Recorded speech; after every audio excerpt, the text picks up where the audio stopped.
Hardly a rock star, but recognition. A spring in the step after a rare and surprising moment of electoral success. Do you want to come round a bit so we can... Making it all the sweeter. What a fantastic victory! Only by a wafer-thin margin, but enough, for now, to secure his position as Labour leader. A bitterly divided campaign with ever-present security. Well, even members of Keir Starmer's shadow cabinet said that if Labour lost here, his leadership would be in severe trouble. They won, only just. But for now, relief. Have you seen off the naysayers, Keir Starmer? We have proved that the values of bringing people together, hope over division, are the right values, and this is a really important victory for Batley and Spen. Really important victory for the Labour And we're going movement. to enjoy the day, aren't we? We're going to enjoy the day. We're going to celebrate. Kim hasn't had any sleep or any fizz yet. Great local candidate. Fantastic. What about the leader? Fantastic. Great leader. Great local candidate, great leader. Well, there's your answer. An emotional moment for Labour today. Kim Leadbeater is the sister of the late Labour MP for Batley and Spen, Jo Cox, who was murdered here 5 years ago. And a poignant moment for their parents. It's bittersweet. Obviously, we'd love that Jo was there, and it would have been amazing if they could both have been there. But yeah, I think Jo would be so proud of her as well. Jo always pushed Kim and always said to her, you're not making the most of yourself. Do something, go out there and do something. And she has done and proved that she can do it. Kim Leadbeater saw off a challenge from the Conservatives, who'd hoped to benefit as George Galloway appealed to voters from Batley's Asian communities. The Labour MP who unseated George Galloway in Bradford West in 2015 was relieved. Well, his campaign is what is the standard expected, which is, you know, lots of division, sowing division, exploiting grievances, and that's what happened in Batley and Spen, and the people of Batley and Spen spoke, and they rejected that. That's all I have to say on that. Labour acknowledges that George Galloway had some success, but they believe that Kim Leadbeater made up ground by winning over Conservative voters in the more rural Spen Valley, where she held her victory rally. Well, I think you've always got to be building that coalition of support if you're going to be in government, and that is absolutely what we are about. We've done a huge amount of listening on the doorstep, so we've got a strength of feeling from people about what they want to see more from Labour about. Foreign policy was something that did come up a lot, and we did lots of listening, lots of engagement, but you could see that we were picking up support actually from all sorts of areas where it hadn't necessarily come from in a long time. Some of that was just the positivity as Kim, as a local candidate, because she was so local. People have been to school with her, worked with her, you know, they just really flocked to her as a positive, roll up your sleeves candidate, get the job done and can deliver for the community. And that went a really, really long way. But we know we've got to get all those people with us as a Labour Party to be in government, because that's what we're all about. And from some of Batley's Asian community, a hope that Labour has received a wake-up call. When the local election comes, no Labour candidate comes here for a canvassing.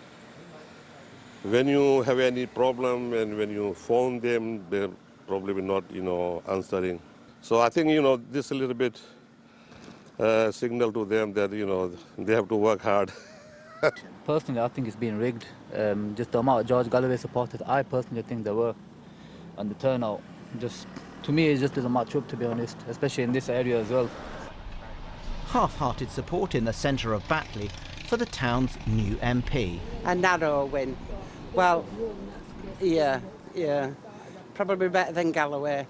We need to see some action. We need to see it done. If it gets done, she'll have my full support every time.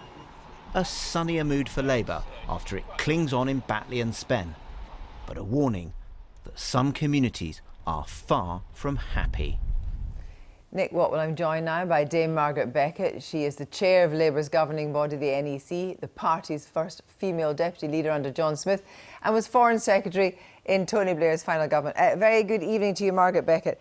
Let's just look at this result. Keir Starmer is all about Labour coming home. It's a fantastic result, he says. Let's remember, Batley and Spen is number 31 on the Tory target list, and given that they're a majority of 80, how could this possibly be spun as a big victory for Keir Starmer?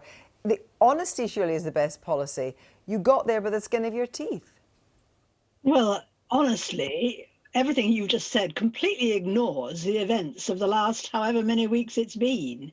A vicious campaign, a horrible campaign, very personally directed against a candidate who should have had the benefit of her own personal circumstances, at least a little, and apparently didn't from some of those who were involved, and very much an expectation that we would lose and lose badly, and indeed various people in the campaign who were determined to bring about that result. So I don't think you should ignore all this nonsense about Batley and Spen being a cast iron safe seat. Look at the result of the last general election, where an independent stood and took a substantial number of votes, without which we might not have held the seat then.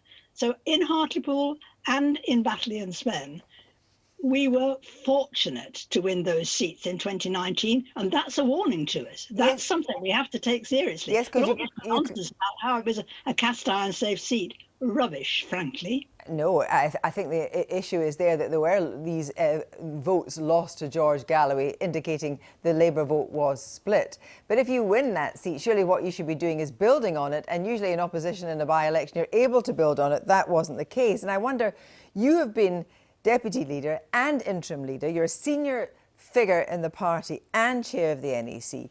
When the Leader and the Deputy Leader are so obviously at odds, and there's more quotes in the Times tomorrow from Shadow Cabinet Ministers who say that she should be removed from the Shadow Cabinet, it's a disaster for any sense of cohesion, isn't it, when you've got Angela Rayner and Keir Starmer not singing out the same hymn sheet?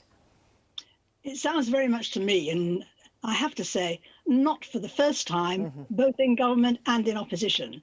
There are people who actually have no authority or experience to speak, shooting their mouths off because they like journalists to be interested in what they have to say, and they say something interesting for the benefit.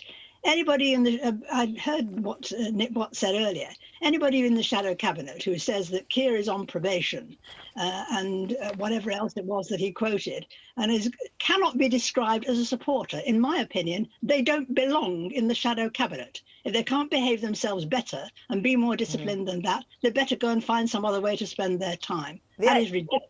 Well, you can't call those supporters or allies. They're silly people buffing up their own self-conceit by blabbing to journalists. I've often heard it said, how do you get to be described in the press as a senior backbencher? By saying what journalists want to hear. But isn't there a real danger, Margaret Beckett? Isn't there a real danger there going to be a repeat of the Blair Brown psychodrama?